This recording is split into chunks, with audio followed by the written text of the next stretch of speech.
Assalamualaikum warahmatullahi wabarakatuh. Jumpa lagi di channel Bang Jaki Penuh Hikmah. Hari ini Senin 22 April 2024. Bang Jaki akan meliput kegiatan halal bihalal santri Pondok Pesantren Dorahman Putra Putri bersama pengasuh Pondok Pesantren Dorahman Kiai Syukron Ma'mun. Dan acara berlangsung di belakang aula yang kalau Bapak Ibu kemarin mengantar putra putrinya, mobil dan kendaraannya ada di belakang. Nah, acaranya di sana Bang Jaki akan liput apa dan bagaimana, kita terus saksikan. Dan jangan lupa yang belum subscribe untuk subscribe dan juga komen, like dari YouTube ini. Yuk kita lanjut. Sekarang Bang Jaki berada di rumah kediaman pengasuh Pondok Pesantren Dorahman Kiai Syukron Ma'mun untuk bersiap-siap menuju ke lokasi acara di aula belakang. Kita nanti akan meliput ke sana dan guru Ustadz Syahirul dan Ustadz Malik sudah siap-siap untuk menuju ke lokasi. Dan nampak Ustadz Malik sudah bersiap-siap untuk membawa Pak Kiai ke lokasi acara dengan mengganti mobil Golf yang putih, tadi merah sekarang yang putih. Ya, itu luar biasa. Nanti Bang Jaki ikut di sini. Kita ke lokasi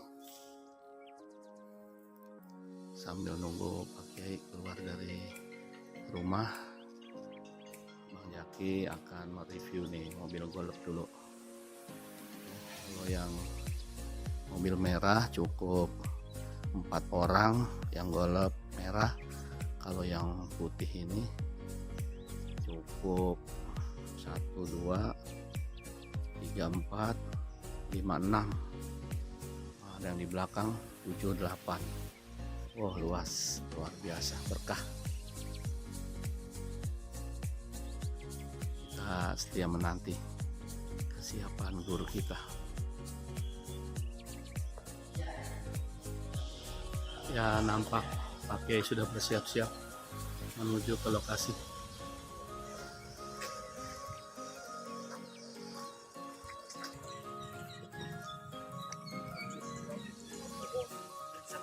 Ya 250 juta minta jadi.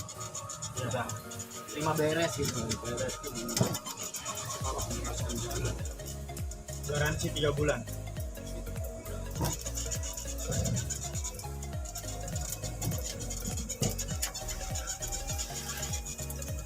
Kasih tulisan sini ya, turun ke si panak ke sini. Jangan turun ke sana. Dia sudah mulai lewat mulai anak-anak miring-miring. Lihat kalau pada pohon ini.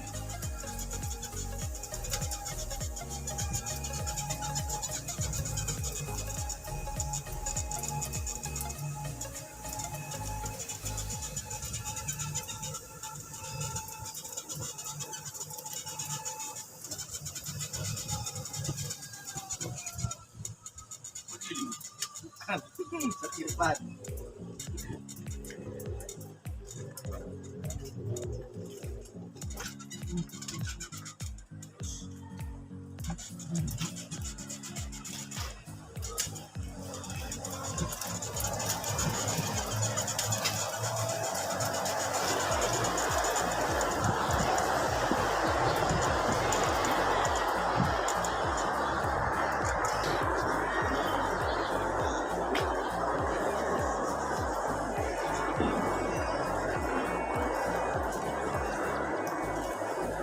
Beranjak kepada acara yang ketiga, yaitu Maulid Hasanah yang akan disampaikan oleh Profesor Kiai Haji Syukron Ma'mun.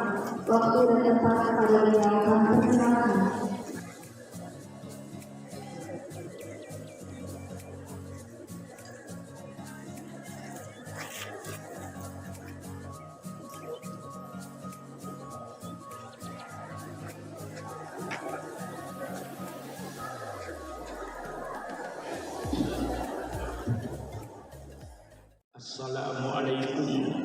warahmatullahi wabarakatuh. Bismillahirrahmanirrahim. Alhamdulillahirabbil alamin. Wassalatu wassalamu ala asyrafil anbiya'i wal mursalin. Sayyidina wa habibina wa syafi'ina wa maulana Muhammad wa ala alihi wa ashabihi ajma'in. Subhanaka la ilma lana illa ma 'allamtana innaka antal alimul hakim. Yang saya hormati Al-Mukarram Kiai Haji Qasim Susilo dan seluruh para guru yang ada, anak-anakku sekalian yang saya cintai, marilah terlebih dahulu kita memanjatkan puji dan syukur kehadirat Allah Subhanahu wa Ta'ala. Alhamdulillah atas segala nikmat-nikmat yang diberikan oleh Allah. Maka dikatakan alhamdulillah, segala puji miliknya Allah. Mengapa? Allah memuji dirinya, itu haknya Allah, seperti Asmaul Husna, Ar-Rahmanur Rahim, Al-Malikul Quddus, Salamul Mu'minul Muhaiminul Azizul Jabbar, Al-Mutakabbirul Khaliqul Barikul Musawwirul Ghaffarul Qahhar. Itu semuanya pujian Allah kepada dirinya, milik Allah. Pujian Allah kepada makhluknya, innaka la'ala khuluqin 'adzim. Allah memuji Rasulullah sallallahu alaihi wasallam, itu miliknya Allah. Karena yang menciptakan Nabi Muhammad itu adalah Allah. Pujian makhluk kepada makhluk. Anak-anakku ketika berada di puncak misalnya atau di tepi laut, begitu matahari terbenam, indah pemandangannya. Puji, alangkah indahnya pemandangan itu. Itu namanya makhluk memuji makhluknya, sama-sama makhluknya. Itu pun milik Allah, karena Allah penciptanya. Manusia memuji sama manusianya, itu pun miliknya Allah, karena yang menciptakan manusia itu Allah. Maka dikatakan alhamdulillah, segala puji miliknya Allah, karena Allah penciptanya. Segala puji akhirnya kembali kepada Allah. Kita alhamdulillah diberikan keadaan sehat, kembali ke pondok ini dengan sehat setelah kita berlibur kurang lebih 20 hari. Oleh Allah diberikan kesehatan, dipandangkan umur, itu syukurilah kepada Allah Subhanahu wa Ta'ala. Anak-anakku, alhamdulillah kembali kepada pondok. Tentu saya harapkan untuk membawa semangat baru dari hiburan Idul Fitri yang kita kembali ke pondok, wajib membawa semangat baru. Tinggalkan apa yang pernah jadi kenangan di rumah. Sekarang pusatkan konsentrasi pikiranmu untuk belajar menghadapi akhir tahun. Mulai hari ini belajarlah anak-anakku seolah-olah besok pagi ujian. Kalau anak-anakku belajar mulai hari ini seolah-olah besok pagi ujian, sukses. Kenapa? Sudah dipersiapkan sebelumnya. Hilangkan pikiran di rumahmu, hilangkan pikiran ketika ketemu dengan kawan-kawanmu. Sekarang konsentrasikan pikiranmu di pondok. Sering saya katakan kepada anak-anakku, kau berpikir nanti 20 tahun yang akan datang, bukan berpikir hari ini. Hari ini tidak usah kau pikirkan. Ada orang tuamu yang membiayai kamu, tidak memikirkan mencari duit. Alhamdulillah, orang tua kita oleh Allah dikasih rezeki, sehingga dengan sayangnya kepada kita semua ini, ayah dan ibu rela berpisah. Walaupun ayah dan ibu inginnya berkumpul di rumah, makan bersama, tetapi karena kedua orang kamu memikirkan kamu bukan hari ini. Kalau orang tuamu memikirkan kamu hari ini, tentu oleh ayah dan ibumu kau tidak usah dikirim ke pesantren, cukup kumpul di rumah. Ini kepada pondok pesantren ini. Dan anak-anakku bersyukurlah punya orang tua, bersyukurlah. Bisa dihitung, alhamdulillah anak-anakku ini kalau meriang kepada kenikmatan yang diberikan oleh Allah. Oleh sebab itu saya mengajak kepada anak-anakku, hargailah keringat kedua orang tuamu itu. Jangan ada yang ke sawah, semuanya kedua orang tuamu keringatnya untuk mencari rezeki. Begitu dapat rezeki, Masya Allah, datang ke pondok pada hari Sabtu, diberikan kepada duitnya hasil keringat. Ada yang kadang-kadang menggali gunung untuk mencari pasir yang mengandung emas, kadang-kadang menggali sumur sampai 30 meter untuk mencari intan atau berlian. Itu semua kerjaan memeras keringat. Di sini anak-anakku tinggal tidur, tinggal makan, belajar. Oleh sebab itu, hargailah keringat kedua orang tuamu. Hargailah keringatnya orang tuamu. Bagaimana menghormatinya? Engkau di sini belajar dengan rajin, beribadah dengan baik, doakan kedua orang tuamu. Barangkali dengan doa kamu di sini di pondok ini pada kedua orang tuamu dilancarkan mencari rezeki. Oleh sebab itu, hargailah keringat orang tuamu. Belajar yang rajin, jangan bermalas-malasan. Mencari emas sulit, mencari berlian sulit, apalagi mencari ilmu yang jauh harganya tidak bisa dibanding dengan emas. Harga ilmu tidak bisa dibanding dengan harganya barang. Paling mahal adalah ilmu. Dari kata alim ayatlah ilman, bahwa alimun, orang yang berilmu disebut orang alim. Secara bahasanya orang alim itu orang yang tahu. Orang yang tahu zulfalim, tahu dalam ilmu nahwu apa mubtada itu, apa khabar itu, apa maf'ul itu, apa hal itu, apa kamis itu, dengan segala macamnya munafik. Dia dikatakan alim. Kalau tidak tahu, namanya jahil.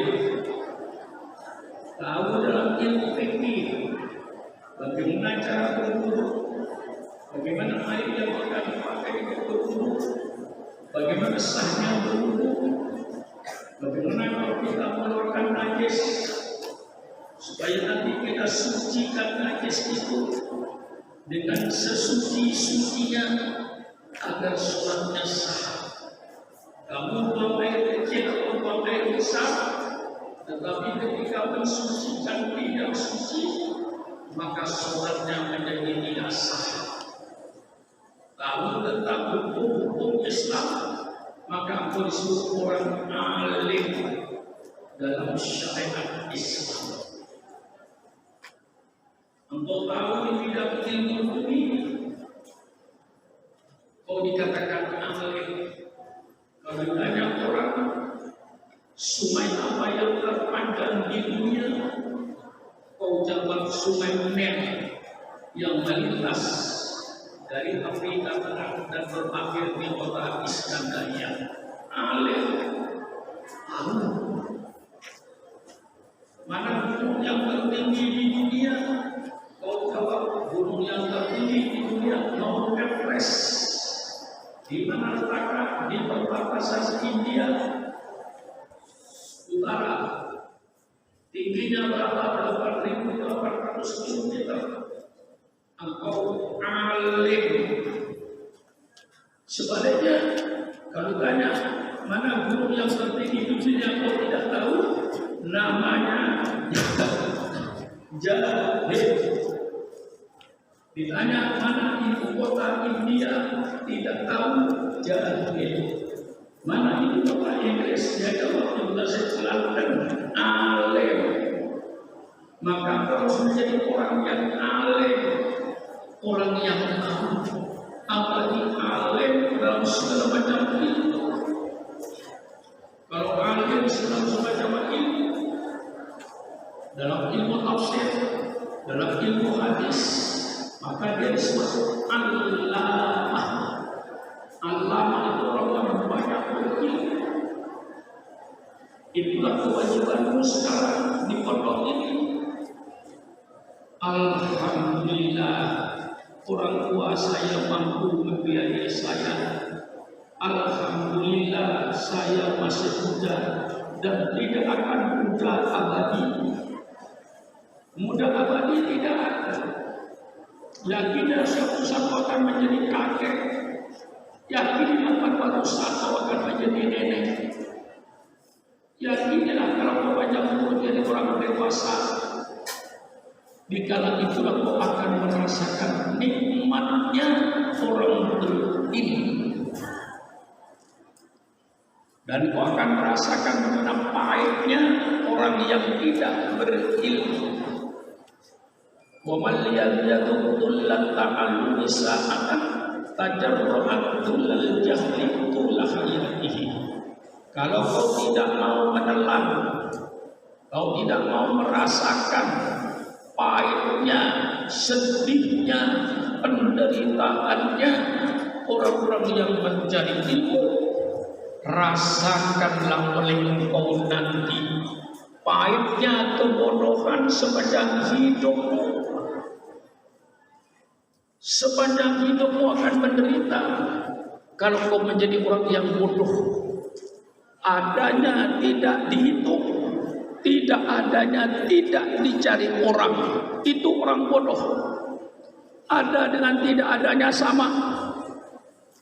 Tapi jadilah kau yang orang yang diperhitungkan orang. Kalau kau tidak ada, dicari. Di mana dia? Karena orang membutuhkan kau. Begitu kau ada, diperhitungkan oleh orang.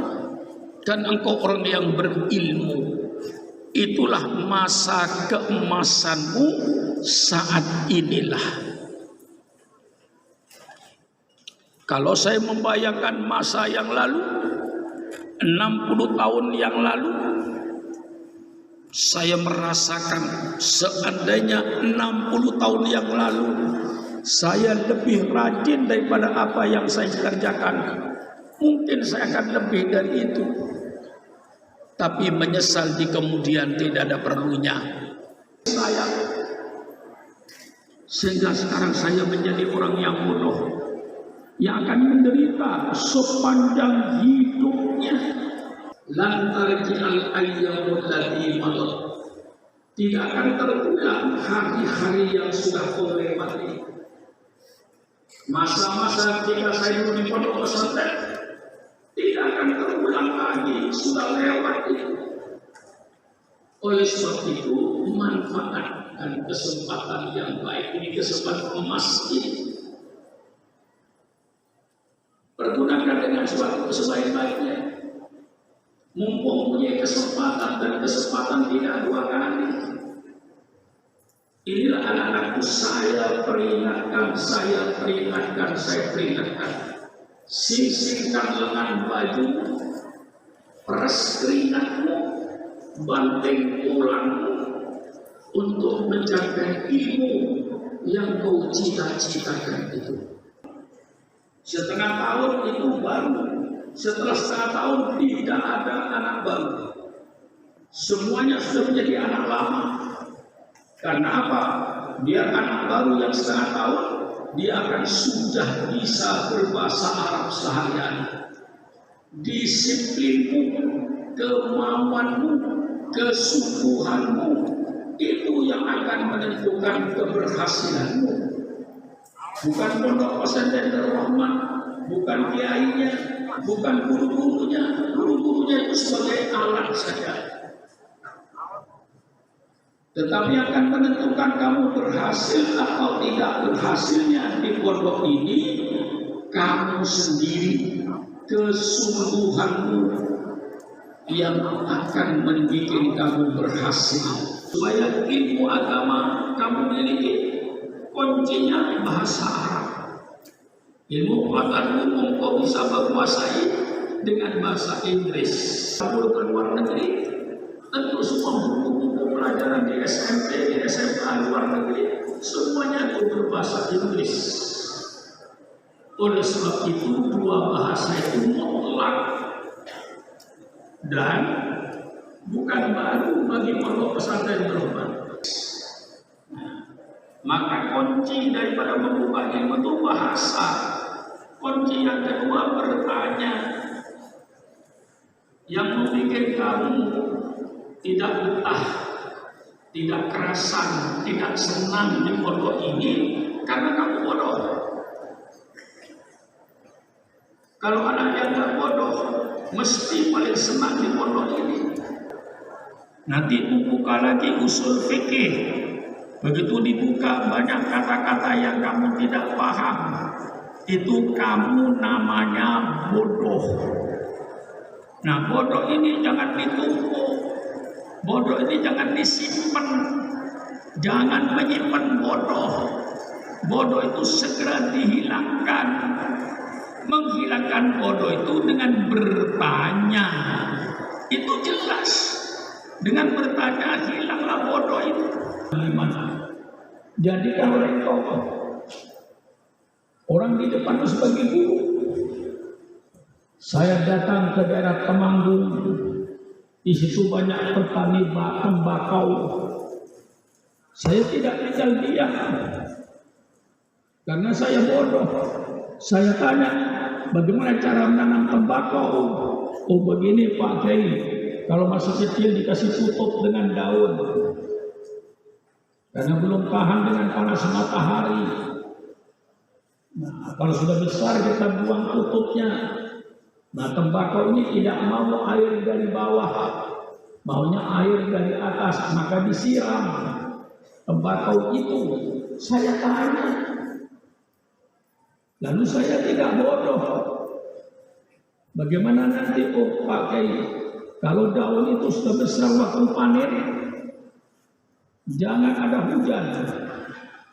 Kalau besok mau panen tembakau, malamnya hujan, pasti yang punya sawah menangis. Salah-salah bisa stres. Karena sekian hektar tembakaunya tidak ada harganya. Kalau malamnya kena hujan, harga.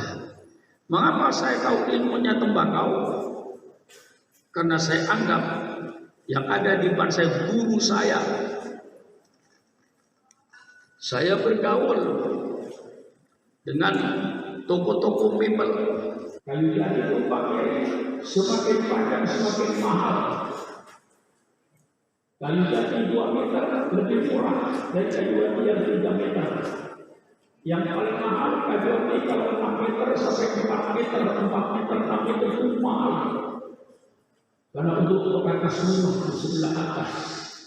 Jadi kalau orang menjadi jual ini jadi yang 2 meter, harganya lebih murah. Sampai mengapa saya tahu? Ya karena saya bertanya, bagaimana kayu jati ini? Bagaimana menanam jamur ini? Bagaimana menanam apel ini? Mungkin anak-anakku kalau lewat di kebun apel satu ketika tidak ada satu daun pun daun apel ini. Karena setelah panen apel, mesti daunnya digunting semua. Kayak kayu mandi, supaya cepat tumbuh daun baru. Tumbuh daun baru, susul dengan tumbuh buah, keluarlah bunganya. Sehingga apel itu tidak pakai waktu, setiap saat ada. Mengapa seorang makmum tahu? Kuncinya bertanya, supaya tak jadi bodoh. Dan kamu tidak tahu, diam. Mufrodat tidak ngerti, diam. Baca fikih tidak paham, diam. Baca usul fikih tidak paham, diam. Itu berarti anak pokok menumpuk kebodohan. Hanya orang juhal yang maha bodoh. Mengapa maha bodoh? Karena maha tidak tahu semua. Jangan menjadi juhal. Jadilah allamah, orang yang serba tahu. Lapangan dimasukkan ke mobilnya dan mesin dinyalakan. Kalau orang yang pegang kuping kiri berkata begini, pilot melihat layar terbang, pesawat mulai meninggalkan landasan. Kalau yang di kupingnya ada pengeras suaranya itu, dia berkata, balik, jangan terbang. Saya tidak tahu bagaimana pesawat itu beda. Bagaimana pesawat itu melangkah. Dan kekuatannya di mana? Kekuatannya di angin. Angin yang menolak ke belakang. Seandainya kalau pesawat mau terbang, itu ada di belakang, orang berpikir ditolaknya angin. Dan dia menjalankan kapal terbang angin. Maka ada kipasnya. Saya tahu. Kenapa tahu? Bertanya. Inilah bedanya. Kamu ada di pondok, tidak ngerti mubtada diam, tidak ngerti apa diam, berarti kamu menumpuk kebodohan. Akibatnya apa? Di pondok tidak senang, di pondok kayak api neraka. Mau masuk kelas, ilmunya agak nyambung, mutolakanya belum hafal, usul fikihnya tidak paham, hanya ilmunya.